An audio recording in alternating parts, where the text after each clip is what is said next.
Doctor அக்காவை check பண்ணிட்டு இருக்காங்க சார். கொஞ்சம் டைம் ஆகும் போல இருக்கு. நீங்க கிளம்புங்க சார். அப்படியா?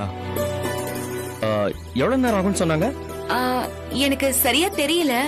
உங்களுக்கு வேலை இருந்தா நீங்க கிளம்புங்க சார். நாங்க ஆட்டோல போய்க்கிறோம். இல்ல மயில, நானே வீட்டுல கொண்டு போய் விட்டுலாம் தான் நினைச்சேன். ஆனா மார்னிங் டியூட்டி பாக்குற டிரைவருக்கு இப்ப வண்டி தேவைப்படுதான். அதான் வண்டி கொண்டு போய் கொடுக்கணும். இன்னும் டிராவல்ஸ் கதையை நீங்க விடலையா சார்? மயில, அந்த கதையில எல்லாமே போய் கிடையாது. அன்னைக்கு என் கூட வந்தார்ல குகன், அது அவரோட கார் தான். பகல்ல அவரும், நைட்ல நானும் சவாரி ஓட்டுறோம்.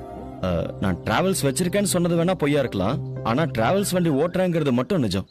இதெல்லாம் உங்களுக்கு தேவையா சார்? என்ன இப்படி கேட்ட மயிலு? டெய்லியும் காக்காக்கு நீங்க ஒரு உருண்டை சாப்பாடு தானே வைக்கிறீங்க. எல்லா நாளுமே அது கிடைக்குமான்னு தெரியாது.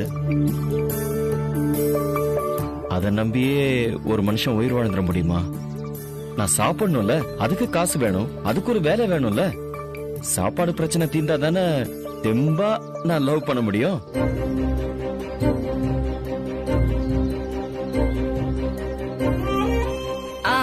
ஆமா, நீங்க எப்படி எங்க மாடி போர்ஷன்ல? பின்ன கார்லயே படுத்து தூங்க முடியுமா? நான் தங்குறதுக்கு ஒரு இடம் வேணும்ல. அதுவும் இல்லாம உங்க மாடி போர்ஷன் எல்லா வகையிலயும் எனக்கு வசதியா வேற இருந்துச்சு. அதனாலதான் அப்படியே வீட்டு ஓனரை பிடிச்சு உங்க மாடியில வந்து செட்டில் ஆயிட்டேன். நீ இருக்கிற ஸ்டேஷன்லயே நான் ஒரு வேலையில சேர்றது பிராக்டிகலா நடக்காது. ஆனா நீ இருக்கிற இடத்துக்கு நான் குடி வர்றத யாரால தடுக்க முடியும்? பக்கத்திலேயே இருந்தா பேசிக்க முடியுமோ இல்லையோ பாத்துக்க முடியும்ல. மயில, ஒரு நிமிஷம். ஹலோ. குகன், நான் கிளம்பிட்டேன். ஒரு 10 மினிட்ஸ்ல அங்க வந்துருவேன். ஓகே. சரி மயில, நான் கிளம்புறேன். நீங்க அப்படியே பத்திரமா வீட்டுக்கு போங்க. உங்களுக்கு ஏதாவது ஹெல்ப் வேணும்னா உடனே எனக்கு கால் பண்ணுங்க. சரியா? வர மயில.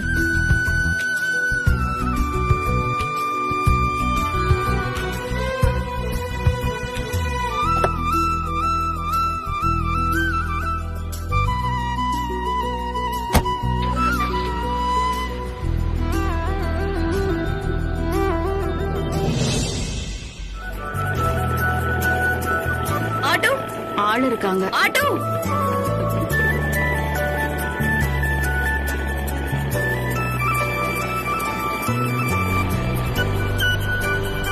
அம்மா, ஆட்டோ நிக்குது.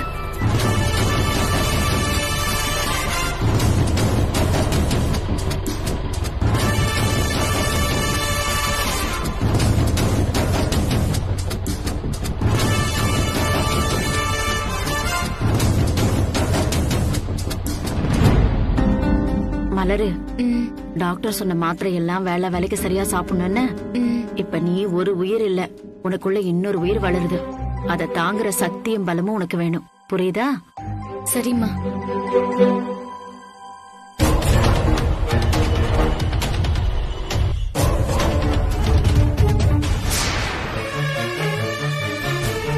நீ இங்கே நில்லு. சரி, நான் என்னன்னு போய் பாக்குறேன். மயிலு, யாச்சி நடிக்காமச்சி.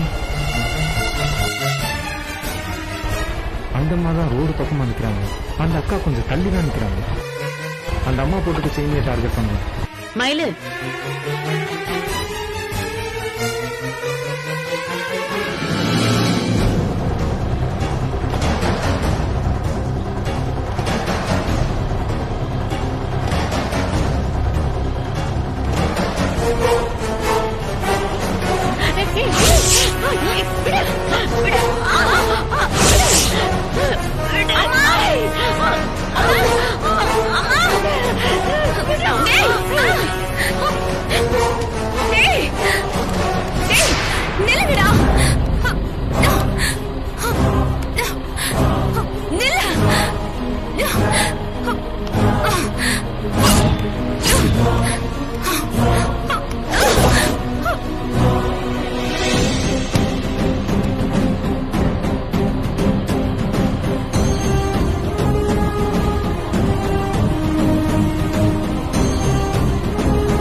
அம்மா, ஏதாவது அடிபட்டுச்சாமா? இல்லடி.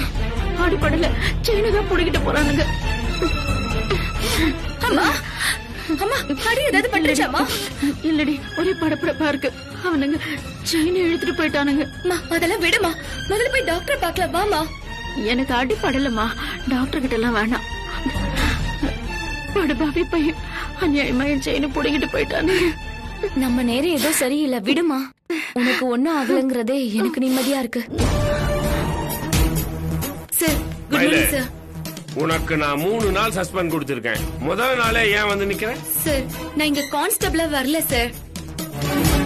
இந்த ஏரியா ஜனங்கள்ல ஒருத்தியா கம்ப்ளைண்ட் பண்ண வந்திருக்கேன் சார்.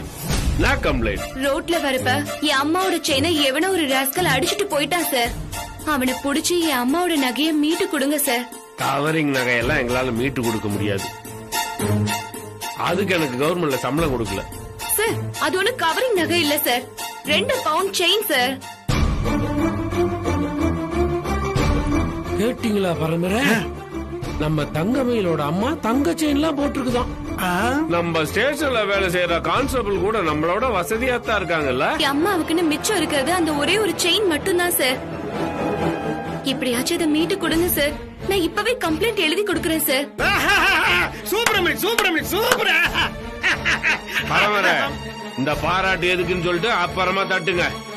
ஆண்டவரே, புது அம்மனி விவரம் இல்லாத பொண்ணுன்னு நான் தப்பு கணக்கு போட்டுனுங்க.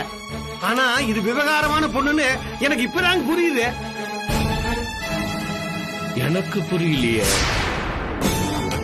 ஆண்டவரே, சேலம் வட்டாரத்துல எனக்கு எஃப்ஐஆர் மாஸ்டர்னு ஒரு பட்டப்பேர் இருக்குன்னு உங்களுக்கே தெரியும்.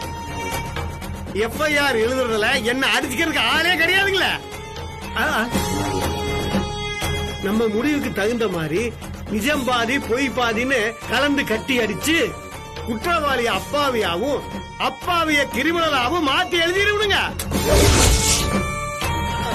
சஸ்பெண்ட் பண்ணதுல பதிலடி கொடுக்கணும், பழைய பகையை சேர்த்து வச்சு உங்களை பழி வாங்கணும், அதுக்காக உங்க இமேஜ டேமேஜ் ஆக்கணும், அதுக்காக உங்க ஏரியா கிரைம் ரேட்டை ஏத்தி காட்டணும், அதுக்காக இந்த சஸ்பெண்ட் அம்மனியோட கம்ப்ளைண்ட் இங்க ரிஜிஸ்டர் ஆகணும். இவ்வளவு தெளிவான பிளான் போட்டுதான் சஸ்பெண்ட் பண்ண புது அம்மனி இங்க வந்திருக்க. ஆண்டவரே,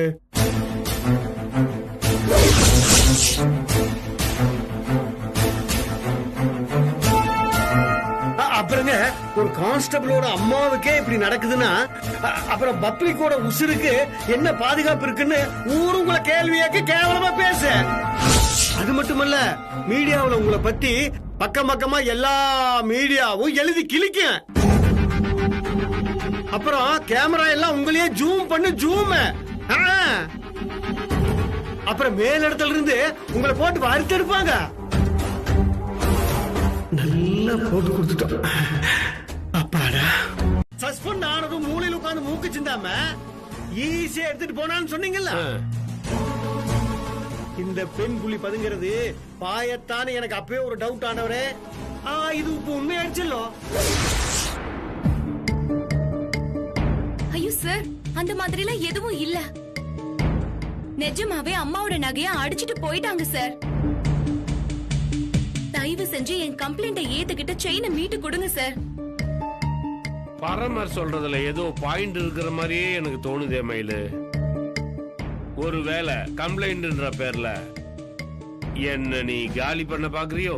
ஐயோ சார், சத்தியமா இல்ல. என் அம்மா நகைய மீட்டு தரதை தவிர எனக்கு வேற எந்த நோக்கமும் இல்ல. என்ன தயவு செஞ்சு நம்புங்க சார்.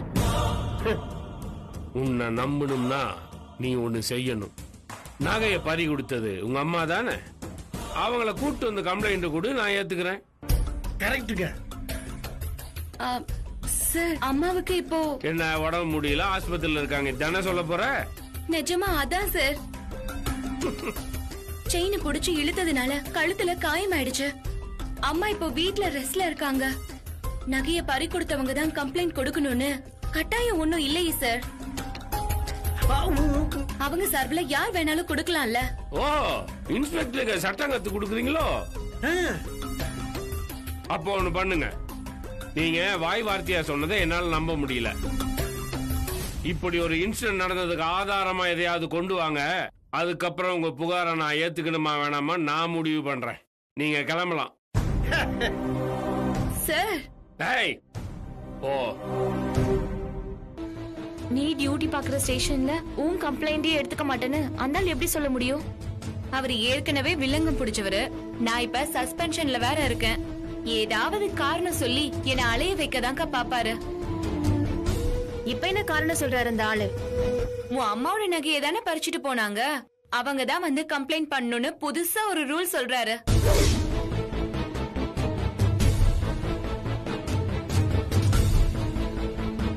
அம்மாவை ஸ்டேஷனுக்கு கூட்டிட்டு போனுக்கா, அதுக்கு தான் வந்தேன்.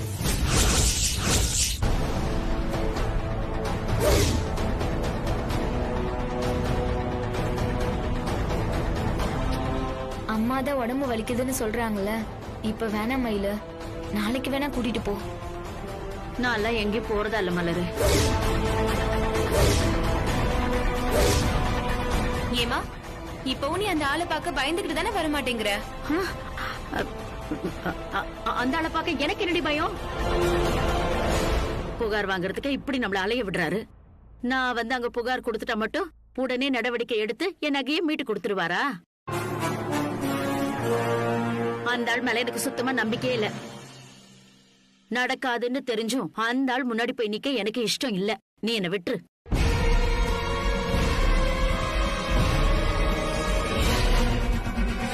அன்னைக்கு பணம் காணாம போனப்பவும் இதேதான் சொன்ன, இன்னைக்கு நகை காணாம போனப்பவும் இதேதான் சொல்ற. அந்த இன்ஸ்பெக்டர் மூஞ்சிலேயே முழிக்கவே கூடாதுன்ற அளவுக்கு அப்படி உனக்கு என்னமா பிரச்சனை?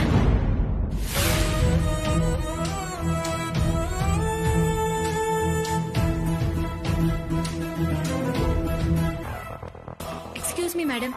சொல்லுங்க மேடம். நான் குகை போலீஸ் ஸ்டேஷன்ல கான்ஸ்டபிளா இருக்கேன் மேடம். இன்னைக்கு காலையில உங்க ஹாஸ்பிடல் வாசல்ல எங்க அம்மா கிட்ட இருந்து 2 பேர் செயின் அடிச்சுட்டு போயிட்டாங்க. உங்க ஹாஸ்பிடலுக்கு வெளியே சிசிடிவி கேமரா வச்சிருக்கீங்கல்ல, அதுல அந்த இன்சிடென்ட் கண்டிப்பா ரெக்கார்ட் ஆயிருக்கும் மேடம். நான் அந்த ஃபுட்டேஜ் கொஞ்சம் பார்க்கணும். நீங்க போன் பண்ணீங்கன்னு சார் சொன்னார் madam. CCTV control room first ஃப்ளோர்ல இருக்கு. அங்க கோபாலன் ஒருத்தர் இருப்பாரு, அவரை போய் பாருங்க. நான் போன் பண்ணி சொல்லிடுறேன். Okay, thank you madam.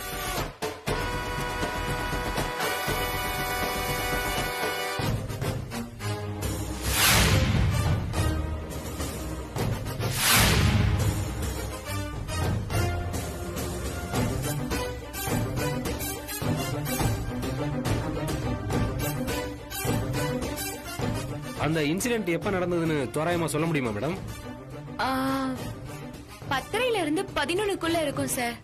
ஓ, சரிங்க மேடம்.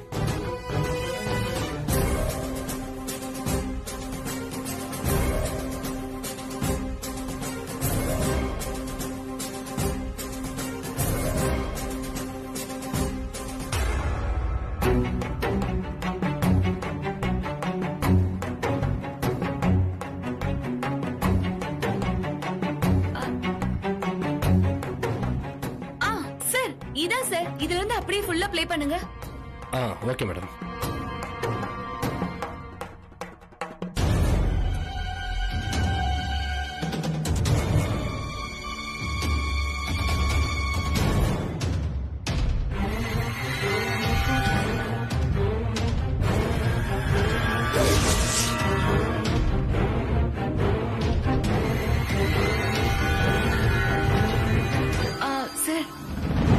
இந்த இன்சிடென்ட் சம்பந்தமா இப்ப பார்த்த எல்லா ஃபுட்டேஜுமே எனக்கு இந்த பென்டிரைவ்ல போட்டு கொடுத்துருங்க சார்.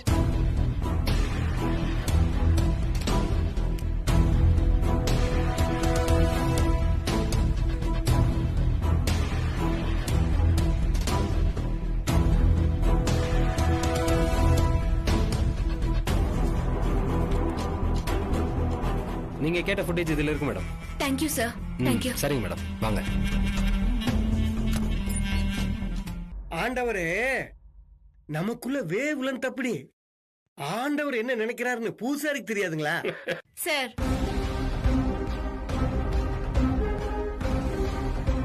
என்னது இது?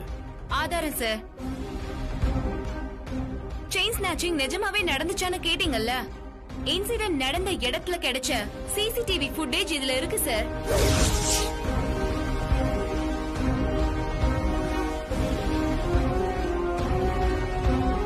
ஆண்டவரே, இந்த சிசிடிவி கேமரா வந்ததுக்கு அப்புறம் தெருவுக்கு தெருவு, வாசலுக்கு வாசல் வச்சு பதிவு பண்ணிடுறானுங்க. அதனாலங்க நம்ம எல்லாம் ஒளிஞ்சு திரிய வேண்டி இருக்குதுங்க. சார் இத ஒரு நிமிஷம் பாருங்க. Excuse me. என்னங்க?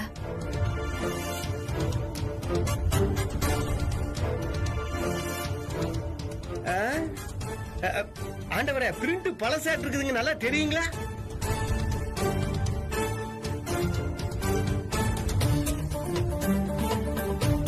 ஆண்டவரே, இது ரொம்ப பழைய பிரிண்டா இருக்க மாட்டிருக்குது. அப்படியே மங்களா தெரியுது. நல்ல பிரிண்டா கொண்டாட கூடாது.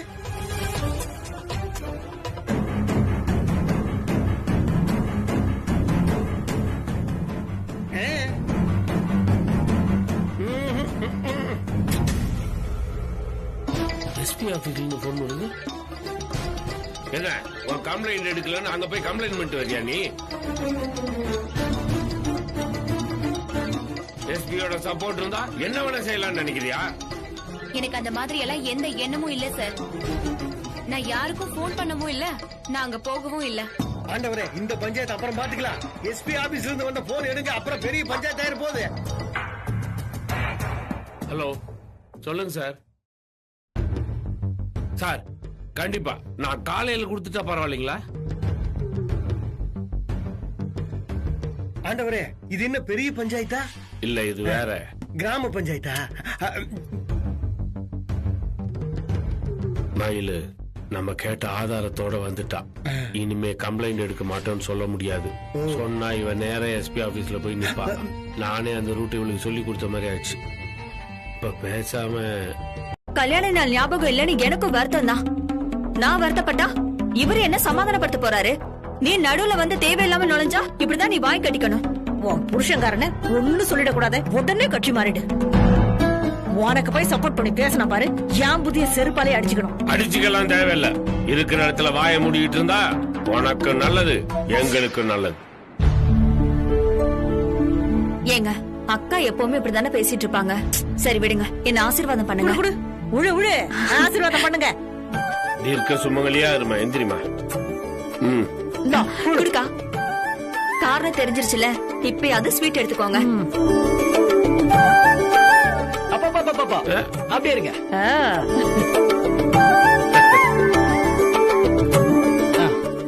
ஏறா இப்ப ஊட்டுங்க.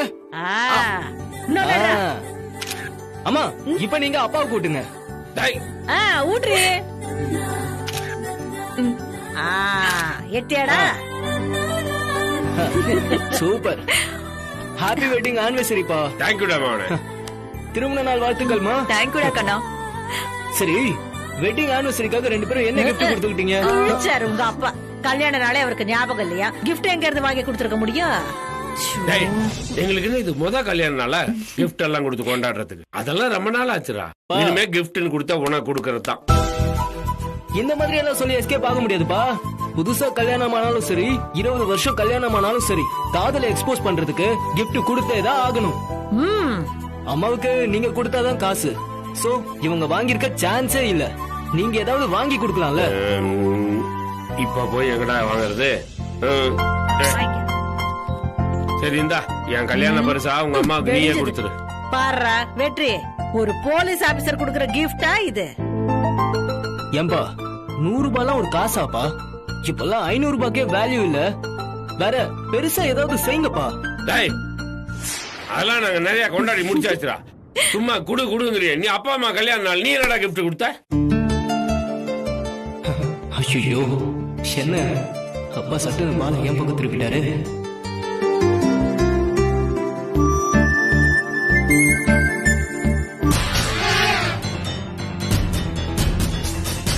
பேசாம இந்த செயினை அம்மாவுக்கு கொடுத்துடலாமா?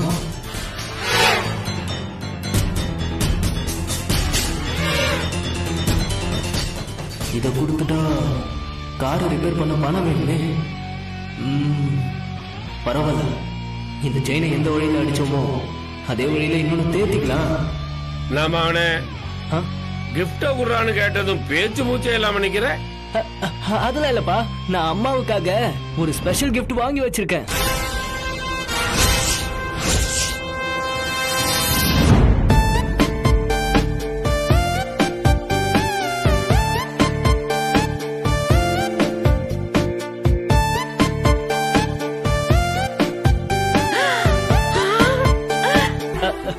நீங்க கொடுத்த பாக்கெட் மணில தான் சேர்த்து வச்சு வாங்கினேன். பெத்த மவன் சேர்த்து வச்ச காசுல செயின் வாங்கி போடுறான். ஆனா கட்டின புருஷன் கஞ்சத்தனமா 100 ரூபாய நீட்டுறாரு.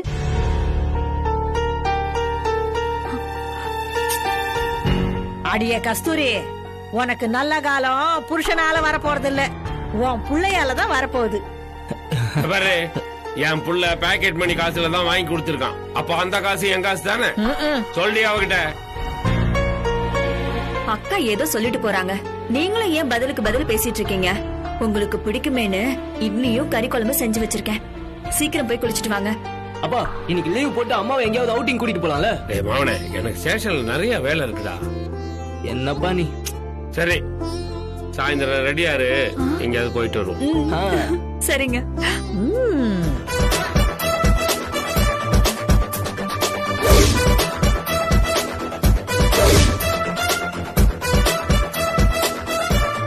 பைக் ஓட்டுறவன் ஹெல்மெட்ல ஏதோ ஒரு ஸ்டிக்கர் இருக்கே, அது உனக்கு தெரியுதாடி? இல்ல மயிலு, கிளியரா இல்ல.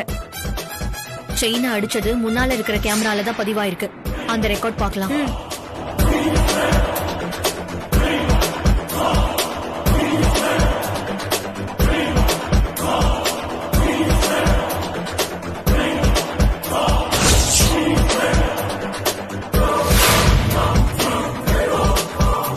படுபாவிங்க எப்படி பிடிச்சு இழுக்கிறானுங்க பாரு.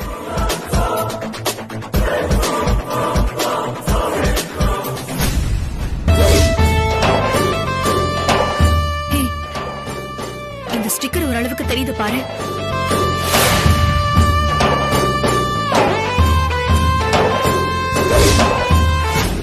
ஏதோ மண்டவோட ஸ்டிக்கர் மாதிரி இருக்குடி. ஆனா இந்த மாதிரி ஸ்டிக்கர் இந்த வயசு பசங்க நிறைய பேர் ஓட்டி இருக்காங்களே. நமக்கு கிடைச்சிருக்கிற ஒரே க்ளூ இதுதான். ஆனா இது எந்த அளவுக்கு யூஸ் ஆகும் தான் தெரியல. பார்க்கலாம். நேத்து தான் ஃபீல்டுக்கு போயிட்டு வந்தோம். திரும்பவும் இன்னைக்கு போகணுமான்னு யோசனையா இருந்துச்சு. அதான் வேற வழி என்னன்னு பேசிக்கிட்டு இருக்கோம். அமௌண்ட் பெருசுனா ஃபீல்டுக்கு போறது தான்டா ஒரே வழி. நேத்து இன்னைக்குன்னு கணக்கெல்லாம் பார்த்துட்டு இருக்க கூடாது. தேவைன்னா டார்கெட் இதுதான் முடிவு பண்ணிட்டு போயிட்டே இருக்கணும். நீ சொல்றதும் கரெக்ட் தான் வெற்றி. ஆனா நேத்து தான் ஒரு சம்பவம் செஞ்சிருக்கோம். போலீஸும் இப்ப ரொம்ப அலர்ட்டா இருப்பாங்க. எல்லா இடத்துலயும் ஆளுங்களை போட்டிருப்பாங்க. இந்த நேரத்துல ரிஸ்க் இல்லையா? போலீஸோட ஸ்டேட்டஸ் எப்படின்னு நான் என் அப்பாவை வச்சு கண்டுபிடிச்சு சொல்லுவேன்டா. அவர் வீட்டுல ரிலாக்ஸா இருந்தாருன்னா மேல இருந்து எந்த பிரஷரும் வரலன்னு அர்த்தம். அவர் டென்ஷனா இருந்தாருன்னா வேற யாரோ கூப்பிட்டு கிழிச்சிருக்காங்கன்னு அர்த்தம். நேத்து நான் பார்த்தப்போ அவர் வீட்டுல நார்மலா தான் இருந்தாரு. சோ இப்ப நம்ம தைரியமா விளையாடுவோம். ஓகே மச்சி, நேத்து நீ இவனும் போனீங்கல்ல, இன்னைக்கு எங்க டர்ன். கேம் நாங்க முடிச்சுட்டு வரோம். ஒரே செயின்ல மொத்த அமௌண்ட்டையும் தேத்தினோம்டா. அதுக்கேத்த மாதிரி பெருசா அடிச்சுட்டு வாங்க. ஓகே மச்சி, போங்க. வாடா.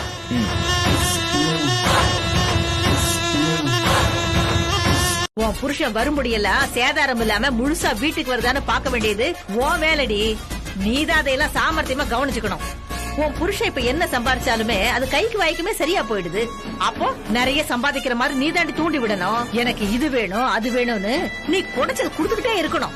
எந்நேரமும் பணம் பணம்னு அவர் மூளையில ஏறி உட்காந்துக்கிட்டு நீ தான் அரிசி திங்கணும்.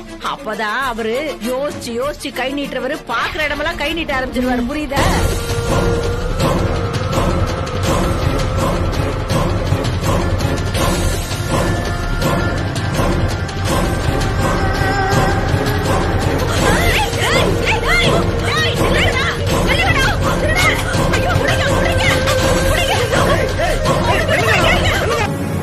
ஸ்டேஷனோட இன்ஸ்பெக்டர் நீதானே குருமூர்த்தி?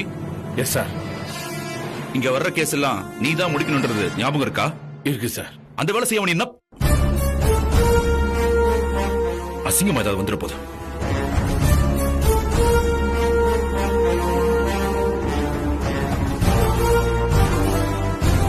இந்த 2 மாசத்துல மட்டும் உன் ஏரியால 4-5 பேர் செயின் அறுத்துட்டு போயிருக்கான்.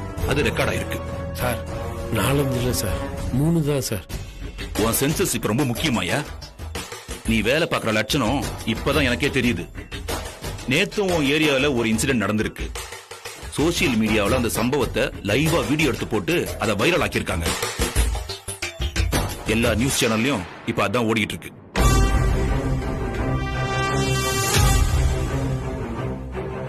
ஆனா ஊர்ல என்ன நடக்குதுன்னு தெரியல, மீடியாவை பத்தியும் தெரியல. சும்மா வந்து ஸ்டேஷன்ல உட்காந்துக்கிட்டு ஓசில டீ வடை வாங்கி சாப்பிட்டுக்கிட்டு சேர தேய்ச்சிட்டு இருக்க. இது வரைக்கும் உருப்படியா ஒரு கேஸாவது முடிச்சிருக்கியா? உன்னை ஸ்டேஷன் டியூட்டியை விட்டு மாத்தினாதான் என் மான மரியாதையை காப்பாத்திக்க முடியும் போல இருக்கு.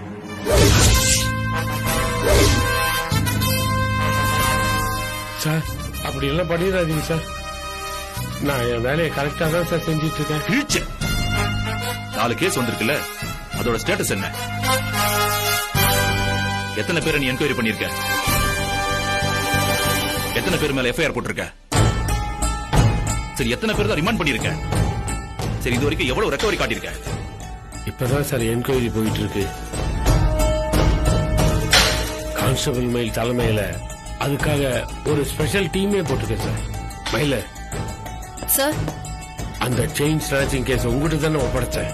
நீ ஒழுங்கா டியூட்டி பார்க்காததுனால சார் என் காலரை பிடிச்சி உலுக்கிட்டு இருக்கிறேன். என்ன சீன் போட்டுட்டு இருக்கியா? சார், நான் உங்ககிட்ட பேசிட்டு இருக்கேன், நீ என்னமோ அந்த பொண்ணுகிட்ட பேசிட்டு இருக்க. நீ ஆர்டர் போடுறத நான் வேடிக்கை பார்க்கணுமா?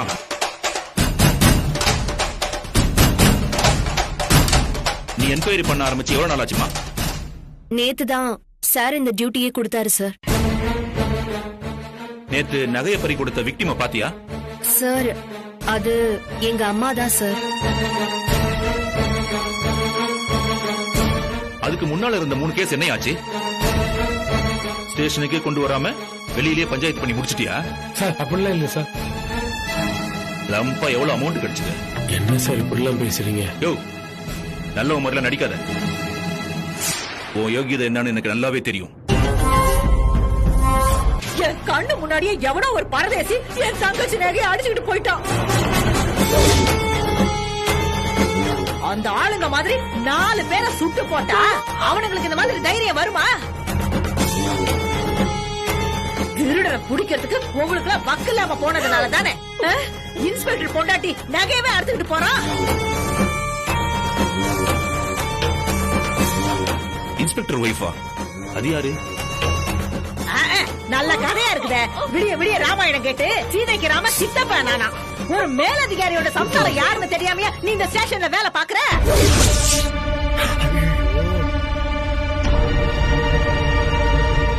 மேலதிகாரியா? என்னப்பா நீ மேலதிகாரியான நக்கலா கேக்குற? என்ன நீ ஸ்டேஷனுக்கு புதுசா? உன் இன்ஸ்பெக்டர் உனக்கு மேலதிகாரி இல்லையா?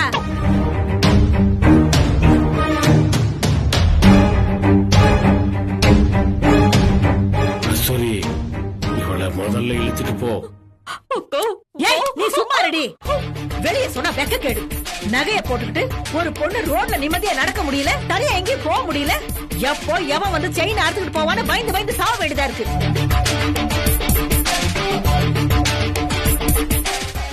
பெரியக்கா, நீங்க எதுக்கு ரோட்ல நடந்து போறப்ப ஒரிஜினல் கோல்டு போட்டு போறீங்க? ஏதாவது கவரிங், ஊசி, பாசி, மணி இது மாதிரி ஏதாவது போட்டு போலாம்ல?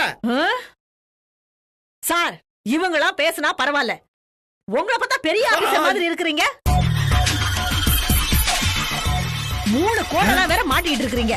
இவங்களையெல்லாம் உங்களுக்கு ஒழுங்கா வேலை வாங்க தெரியாது. ஆனா நீங்க கொஞ்சம் கூட பொறுப்பே இல்லாம வெளியில போறப்ப நகைய போட்டு போவாதீங்கன்னு எங்களுக்கு அட்வைஸ் பண்றீங்க. அதுக்குதான் உங்களுக்கு கவர்மெண்ட் சம்பளம் கொடுத்து வச்சிருக்கா?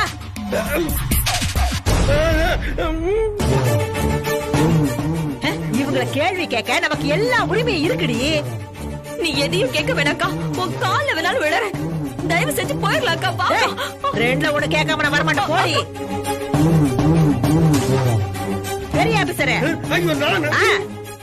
இது வரைக்கும் அந்த காலி பசங்க எத்தனை நகை அடிச்சிருப்பானுங்க? ஒருத்தனையாவது நீங்க புடிச்சிருப்பீங்களா? இல்ல யாருக்காவது நகையை மீட்டு கொடுத்திருக்கீங்களா? அது நாங்க இன்வெஸ்டிகேஷன் பண்ணிட்டு தான் இருக்கோம். நீங்க விசாரிக்கிற லட்சணம் தான் எங்களுக்கு தெரியுமே. நாளா உங்களை நம்புறதாவே இல்ல. உங்களுக்கு மானம் ரோஷம் இருந்ததுன்னா இவன் நகைய சீக்கிரம் மீட்டு கொடுங்க. இல்லன்னா இந்த ஸ்டேஷனை இழுத்து மூடிட்டு வேற வேலைக்கு போங்க. கவர்மெண்ட்டுக்கு காசாவது மிச்சமாகும். உன்னால என் மானம் தான் போகுது. தயவு செஞ்சு கூட வா. நீ ஏன் இப்படி பேச விடாம பண்ணிட்டு இருக்கற? இவங்க கிட்ட இப்படி பேசினா தாண்டி மான ரோசம் வந்து ஏதாவது செய்வாங்க. இல்லனா திருடனை கூப்பிட்டு வச்சு 50-50 பேரம் பேசுவாங்க. அக்கோ வர போறியா இல்லையா? இங்க பாருங்க, நகை வரலன்னா நீங்களாம் அவ்வளவுதான். உங்களை ஒரு வழி பண்ணிடுவேன். உன் உடம்புல சூடு சொரண மிச்சம் இருந்தா, அவங்க சொன்ன மாதிரி உப்பு போட்டு சோறு திங்கிறதா இருந்தா, இந்த கேஸ்ல உருப்படி ஏதாவது செய். சார் 4 இடத்துக்கு போ, 40 பேரை விசாரி, அந்த கும்பல்ல ஒருத்தனையாவது கண்டுபிடிச்சு இழுத்துட்டு வா. போட்டு இருக்கிற யூனிஃபார்முக்கு மதிப்பு கொடுக்கிற மாதிரி நடந்துக்க சார். இல்லனா வேலையை ரிசைன் பண்ணிட்டு போயிடு. உன்னை பத்தி நான் ரிப்போர்ட் பண்ணி டிபார்ட்மெண்ட் உன்னை தூக்கி எரிஞ்சிச்சுன்னு வையே, அதுதான் உனக்கு கேவலம்.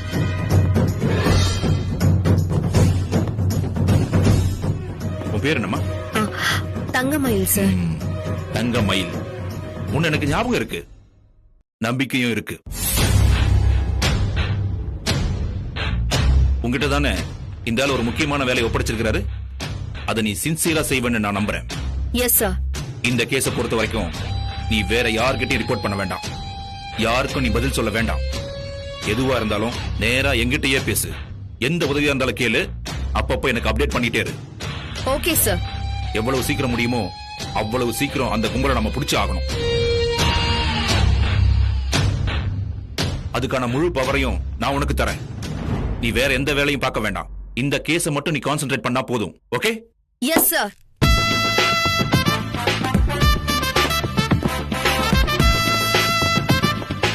என்ன கேட்காம நீ ஸ்டேஷனுக்கு வந்தது தப்புதான். சம்பவம் நடந்த இடத்துல இருந்து எனக்கு போன் பண்ணிருக்கலாம்ல. இல்லனா நான் வீட்டுக்கு வந்ததுக்கு அப்புறம் பொறுமையா சொல்லிருக்கலாம்ல. அப்படி நடி அவசரம்.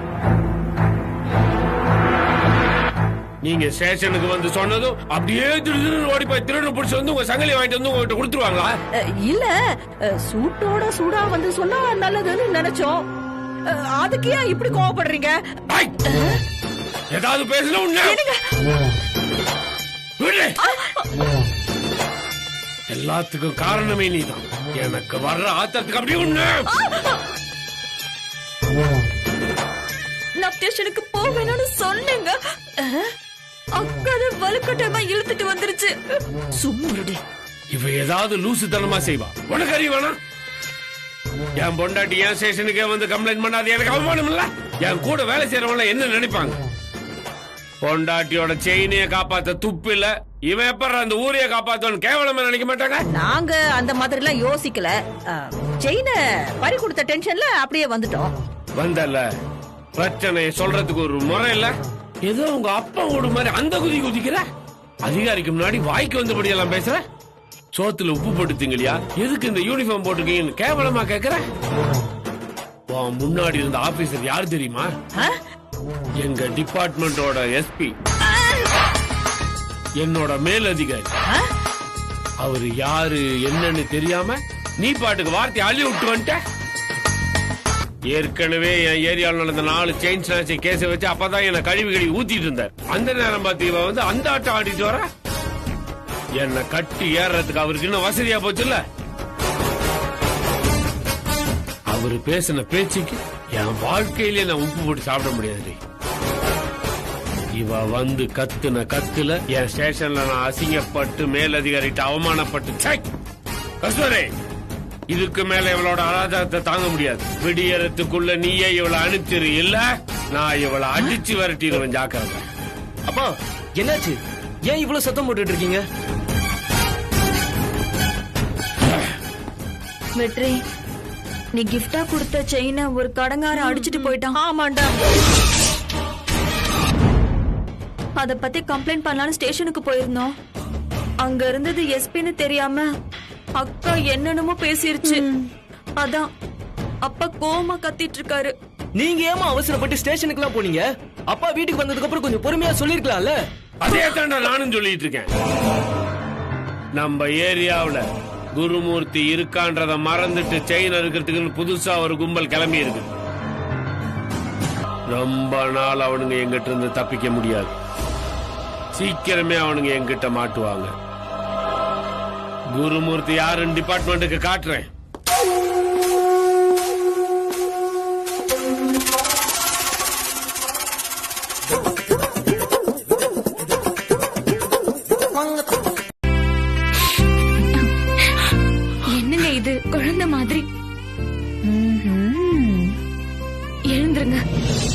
மாமா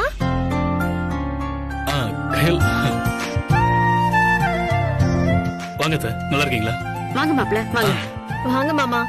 ஏன் மாமா முட்டி போட்டுட்டு இருக்கீங்க? அக்கா ஏதாவது பனிஷ்மெண்ட் கொடுத்துச்சா? சும்மா இருடி. ஏய் அப்படிலாம் இல்ல, சும்மாதான். மாப்ள உட்காருங்க. சரி, நீ உட்கார மலரு. எப்படி இருக்கீங்க மாப்ள? நல்லா இருக்கேன் அத்தை. ஆமா, உங்களுக்கு உடம்புக்கு எப்படி இருக்கு? பிபி எல்லாம் குறைஞ்சிருச்சா? பரவாயில்ல மாப்ள, மாத்திரை போட்டு ஏதோ சமாளிச்சுக்கிட்டு இருக்கேன். போன வேலையெல்லாம் உங்களுக்கு நல்லபடியா முடிஞ்சுதா? ஓரளவுக்கு தான் முடிஞ்சது அத்தை. அதுக்குள்ள என் பாப்பா என்ன இங்க இழுத்துட்டு வந்துருச்சு. உங்க பொண்டாட்டி பக்கத்துல இருந்தாலே சுத்தி இருக்கிறவங்கள மறந்துடுவீங்க. இதுல பாப்பா வேற பிறந்துருச்சுன்னா இந்த உலகத்தையே மறந்துடுவீங்களே மாமா. உங்களை கையிலேயே பிடிக்க முடியாது போல இருக்கே. சும்மா ரெடி. வந்தது வராததுமா மாப்பிள்ளை ஏன் கிண்டல் பண்ற? அத்தை விடுங்க அத்தை, என் குழந்தைய என்ன கிண்டல் பண்ணாம வேற யாரு கிண்டல் பண்ண போறாங்க? அப்படி சொல்லுங்க மாமா.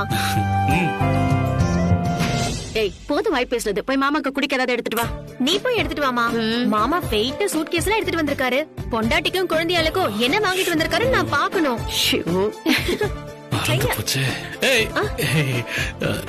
சரி கையல், நான் உங்க எல்லாரையும் சுத்தமா மறந்துட்டேன். அது பாப்பா ஞாபகமாவே இருந்துச்சா, அதனால சுத்தி சுத்தி எல்லாமே பாப்பாவுக்கே வாங்கிட்டு வந்துட்டேன். ஏங்க பாப்பாக்கு வாங்கினதெல்லாம் சரிதான், ஆனா ஏன் எல்லாம் பொண்ணுக்கு போடுற மாதிரியே வாங்கிட்டு வந்திருக்கீங்க? ஏன்னா எனக்கு நிச்சயமா பொண்ணுதான் பிறக்கும். எனக்கு என்னமோ பையன் தான் பிறக்கணும் தோணுது. இல்ல இல்ல இல்ல இல்ல, பொண்ணுதான் பிறக்கும். இல்ல பையன் தான். இல்ல பொண்ணுதான். எதுக்கு இப்ப அடிச்சுக்கிறீங்க?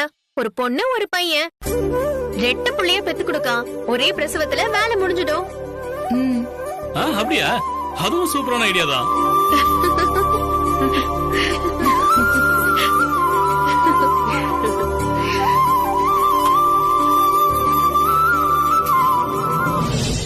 மலரு, எங்க வீட்டுக்கு நீ இன்னும் தகவல் சொல்லல.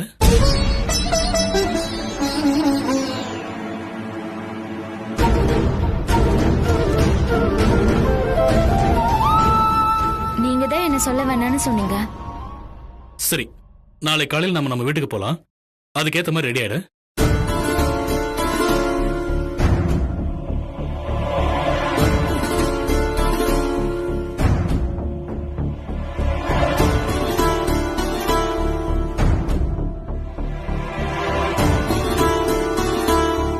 மாப்ள நீங்க மட்டும் போய் சொன்னா போதாதா? அத்த அது எப்படி? ரெண்டு பேரும் சேர்ந்து சொன்னாதானே நல்லா இருக்கும்.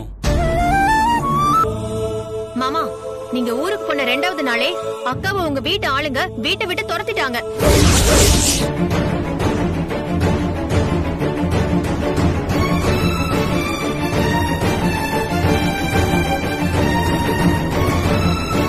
துரத்திட்டாங்களா?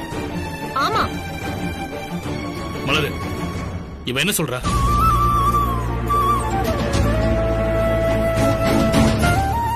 உன்னதான் கேக்குறேன், முதல்ல பதில் சொல்லு. இவ சொல்றதெல்லாம் நிஜமா? மாமா தான் இவ்வளவு தூரம் கேக்குறாருல, எதுக்கு இன்னும் மறைச்சுக்கிட்டு? எல்லாத்தையும் சொல்லிடுக்கா.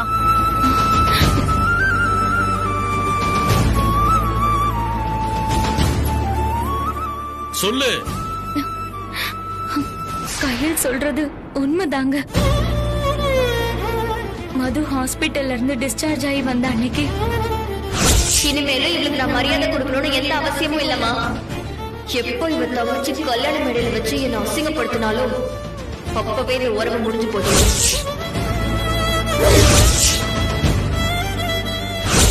நான் இந்த வீட்டுக்குள்ள வரணும்னா இவ ஃபர்ஸ்ட் இந்த வீட்டை விட்டு வெளியே போகணும். இவ என் முன்னாடி வந்து நிக்கிறப்பெல்லாம் இவன் தங்கச்சி செஞ்ச துரோகம் தாப்பா எனக்கு ஞாபகத்துக்கு வரும். இவளை வீட்டை விட்டு அனுப்புறதுதான் மயிலுக்கு கொடுக்கிற தண்டனையா இருக்குன்னு நான் நினைக்கிறேன்ப்பா.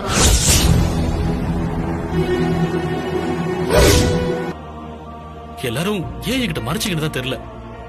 அதெல்லாம் மாப்ள, வெளியூர்ல நீங்க ஒரு வேலையா போயிருக்கீங்க. அந்த நேரத்துல உங்க எதுவும் தொந்தரவு பண்ண கூடாதுன்னு தான் நாங்க யாரும் எதுவும் சொல்லல. சரிங்க, போனதை விட்டுருங்க. எங்க குடும்பத்துக்கு ஒரு வாரிசு வரப்போதில்ல. இந்த விஷயத்த கேட்டா போதும், அப்பா அம்மான்னு எல்லாரும் ரொம்ப சந்தோஷப்படுவாங்க. அத்தையாவ போற சந்தோஷத்துல மது கூட மனசு மாறிடுவாத்த. நீங்க எதை நினைச்சும் கவலைப்படாதீங்க. நாளைக்கு மலரை கூட்டிக்கிட்டு நான் எங்க வீட்டுக்கு போறேன். அங்க ஒரு பிரச்சனையும் வராம நான் பாத்துக்கிறேன்.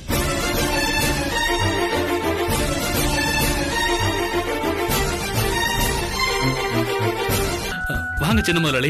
ஏய் கோபி, நீங்க எப்போ வந்தீங்க? சாயந்தரம் தான் முதலாளி வந்தேன். நீங்க எப்படி இருக்கீங்க? நான் சூப்பரா இருக்கேன். நீங்க எப்படி இருக்கீங்க? விஷயம் கேள்விப்பட்டேன். கங்க்ராச்சுலேஷன்ஸ். தேங்க்ஸ் முதலாளி.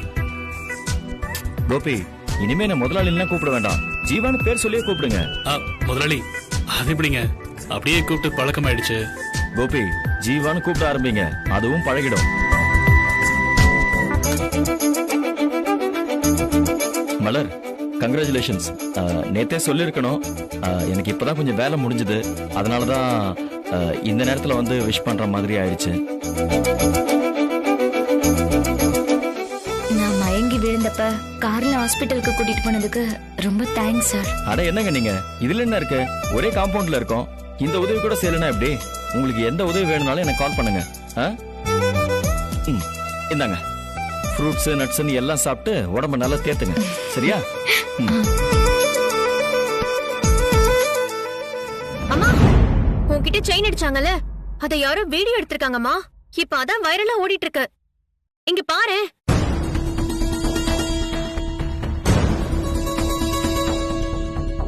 ஆன்ட்டி கிட்ட செயின் அடிச்சிட்டாங்களா? மயில, நீ என்கிட்ட இத பத்தி சொல்லவே இல்ல. சந்தோஷமான விஷயம் பேசிட்டு இருக்கும் போது இப்ப இது எதுக்குன்னு விட்டுட்டேன் சார். ஆன்ட்டி, உங்களுக்கு எதுவும் அவ்வளவு இல்ல? இல்லப்பா, ஒண்ணு ஆகல. இழுத்த வேகத்துல கீழே விழுந்துட்டேன், ஆனா அடி ஒண்ணும் படல. உடம்புதான் கொஞ்சம் வலியா இருக்கு. மயில, போலீஸ்ல கம்ப்ளைண்ட் கொடுத்தியா? கொடுத்தாச்சு சார். செயின் ஸ்நாச்சிங் கும்பல குடிக்கிற பொறுப்பை அவங்க என்கிட்ட தான் கொடுத்திருக்காங்க. விசாரணை இப்பதான் ஆரம்பிச்சிருக்கேன். கயல், அந்த வீடியோ காட்டுங்க. ஏதோ சார்.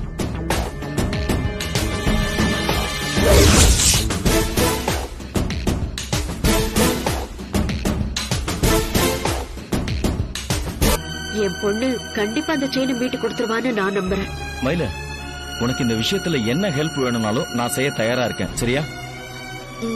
உனக்கு ஏதாவது சப்போர்ட் வேணும்னா தயங்காம கேளு. நான் இந்த வீட்டு மருமக, அத்தையோட செயின் போனதுக்கு நானே பெருசா வருத்தப்படல. ஆனா முதலாளி ஓவரா பம்புறாரு, இது சரியில்லையே. மாமா, இங்க பாத்தீங்களா, அக்கா இந்த சமயத்துல சத்தா சாப்பிடணும்னு பழம் நட்ஸ் எல்லாம் வாங்கிட்டு வந்திருக்காரு. ஆனா நீங்க பிறக்காத குழந்தைக்கு Dress பொம்மைன்னு வாங்கி சொதப்பிட்டீங்க. யாருக்கு என்ன வாங்கணும்னு சார பார்த்து தெரிஞ்சுக்கோங்க. முதலாளி, இது உங்களுக்கே நியாயமா இருக்கா? நீங்க நல்ல பேர் வாங்குறதுக்காக என்னையும் முக்கிய கேட்டீங்களே. கோபி, கயல் சும்மா விளையாட்டுக்கு பேசிட்டு இருக்கா, நீங்க அதை சீரியஸா எடுத்துக்கிறீங்க.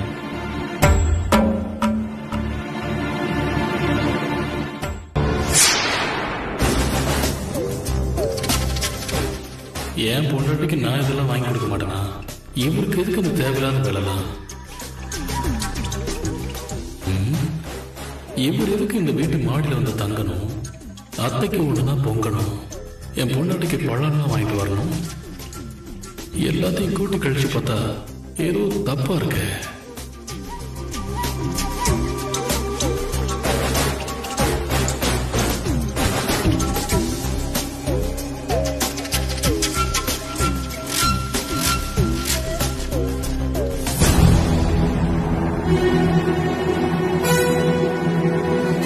முதலாளி, சொல்லுங்க கோபி.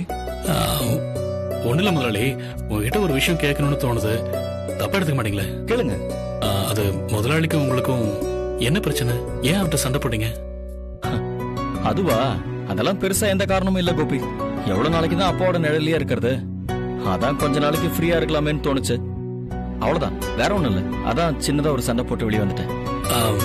நீங்க வசதியா இருந்தே பழக்கப்பட்டவங்க, உங்களுக்கு இங்க இருக்கிறது கஷ்டமா இருக்காத முதலாளி? முடியும் முடியாதுங்கிறதுலாம் மனசு சம்பந்தப்பட்ட விஷயம் கோபி. நம்ம மனசு வச்சோம்னு வைங்களேன், பிளாட்ஃபார்ம்ல கூட சந்தோஷமா இருக்க முடியும். இந்த குடும்பத்துக்கு ஆம்பளை துணையா நான் மட்டும்தான் இருப்பேன்னு நினைச்சேன். திடீர்னு எவரும் வந்து நுழைஞ்சிட்டா.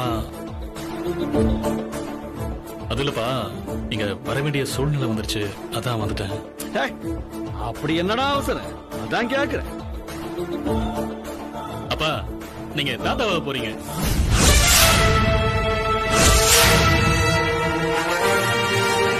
இருக்கட்டும், அப்படியே ஒரு வாழ்க்கை சொல்லிட்டு வந்துட வேண்டியதானே? சொல்லிருப்பாங்களே எவ்வளவு இந்த வீட்டை விட்டு துரத்தி விட்டோம்னு. அது தெரிஞ்சு எதுக்கடா இவட இங்க கூட்டம்? அப்பா இது இவன் வீடுப்பா, இங்க வரதுக்கு இவளுக்கு எல்லா உரிமையும் இருக்கு. அந்த உரிமையை பறிச்சு ரொம்ப நாள் ஆச்சுனா தருதரங்களெல்லாம் நம்ம வீட்டுல சேர்த்துக்கிறதா இல்ல.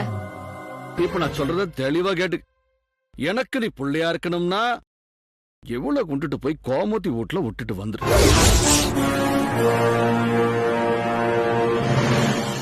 இல்ல இவளுக்கு நீ புருஷனா இருக்கணும்னா முதல்ல இந்த வீட்டை விட்டு நீயும் கிளம்பி போயிரு.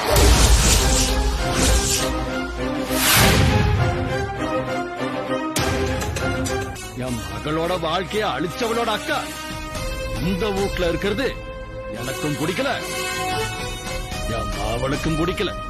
அதனால இனி உனே இந்த வீட்டுல நாங்க சேர்த்துக்கிறதா இல்ல.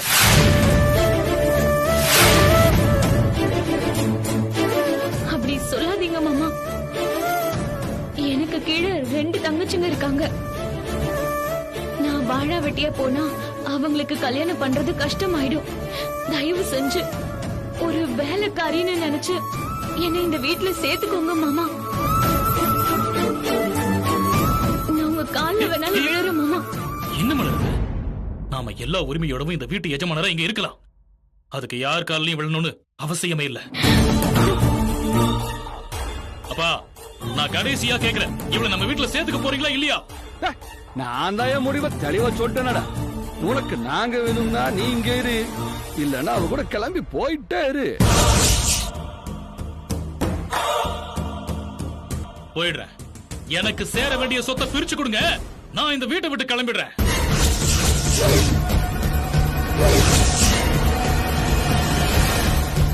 எது சொத்தா? மாவன இதெல்லாம் உன் பாட்டம போட்ட சம்பாதிச்ச சொத்து நினைச்சியா? எல்லாம் நானே சுயமா சம்பாதிச்சதுடா. இதுல பங்கு கேட்கறதுக்கு எந்த அப்ப மாவனுக்கும் உரிமை கிடையாது. ஏன் இல்ல? உங்களுக்கு இவ்வளவு சொத்து சேர்ந்திருக்குன்னா அதுல என்னோட பங்கு இருக்கு. அதனாலதான் நான் பங்கு கேட்கிறேன். 8வதோட என் படிப்பை நிறுத்திட்டீங்க. நம்பிக்கையான அடியாள் வேணும்னு உங்க கூடவே வச்சிருந்தீங்க. என் மூலமா கோடி கோடியா சேர்த்துட்டு இப்ப என்ன ஏமாத்த பார்த்தா விட்டுருவனா? அப்பா இது வரைக்கும் அண்ணன் இந்த மாதிரி பேசினதே கிடையாது. இப்போ இவ்ளோ பேசுறாருன்னா அந்த அளவுக்கு இவங்க குடும்பத்துல ஏத்தி விட்டு அனுப்பியிருக்காங்கப்பா. ஏய், யாரு சொல்லி கொடுத்தும் பேசுறதுக்கு நான் உன்னை கொள்ள இல்ல. அனாவசியமா இவங்க மேல பழி போட்ட மறுபடியும் சொல்றேன் கேட்டுக்க. எங்க முடிவை ஏத்துக்கிட்டு இங்க நீ இருக்கிறதுனா இரு, இல்லன்னா கிளம்பி போயிட்டே இரு. இன்னொன்னு, என் சொத்து நிச்சயமா என் புள்ளைக்கு உண்டு, ஆனா இவ புருஷனுக்கு கிடையாதுடா. அப்பா நீங்க சொல்றத அப்படியே ஏத்துட்டு போறதுக்கு நான் ஒண்ணு சின்ன முதலாளி கிடையாது. அவர்தான் சொத்து சொந்தம்னு எதுவுமே வேண்டாம்னு சொல்லி இவ வீட்டு மாடியில ஒத்த ரூம்ல குடியேறி இருக்காருன்னா என்னாலலாம் அப்படி இருக்க முடியாது. உள்ள வேணாங்கிற முடிவுக்கு நீங்க வந்துட்டீங்கல்ல, அப்பா வேண்டாங்கிற முடிவுக்கு நானும் வந்துட்டேன். மலர், நீ இதுல தலையிடாத. உங்க யாரோட உறவும் எனக்கு அவசியமே இல்ல. ஆனா சொத்து விஷயத்துல என்னால விட்டு கொடுக்க முடியாது. எனக்கு என் பங்கு வந்தாகணும். நீங்களா பிரிச்சு கொடுத்துட்டா மரியாதை, இல்லனாலும் லீகலா எப்படி வாங்கணும்னு எனக்கு தெரியும். ஏன் நிழல்லையே வளர்ந்துட்டு எனக்கு எதிராக பேச துணிஞ்சிட்டியா? ஏய், இப்ப சொல்றேன் நான் கேட்டுக்க. என்னோட சொத்துல உனக்கு சல்லி காசு கிடையாதுடா. என்னையோட அப்பம் புள்ளங்கிற உறவு அந்த போச்சுடா.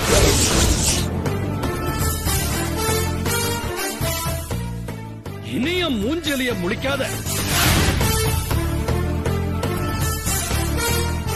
அந்த தரத்தரம் பிடிச்ச குடும்பத்தோட சேர்ந்து நீயும் எக்காடு கட்ட போ. அப்பா,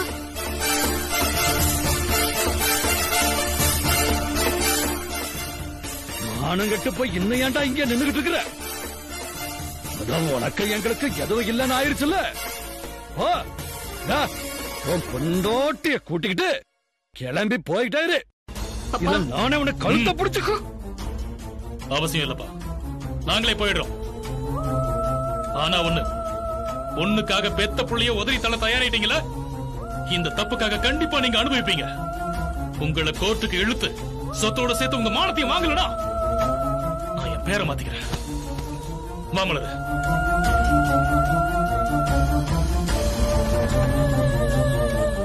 பார்க்கலாம்டா. அந்த குடும்பத்தோட முத வாரிசு சுமந்துகிட்டு இருக்கா. அத நினைச்சு சந்தோஷப்படாம இவளை வீட்டுல சேர்த்துக்க முடியாதுன்னு கலாட்டா பண்ணா அவர்லாம் என்ன மனுஷன்?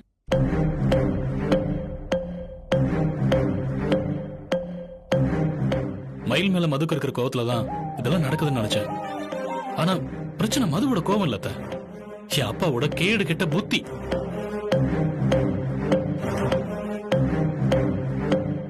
நீங்க கோவப்படுறது சரிதான் மாப்பிள.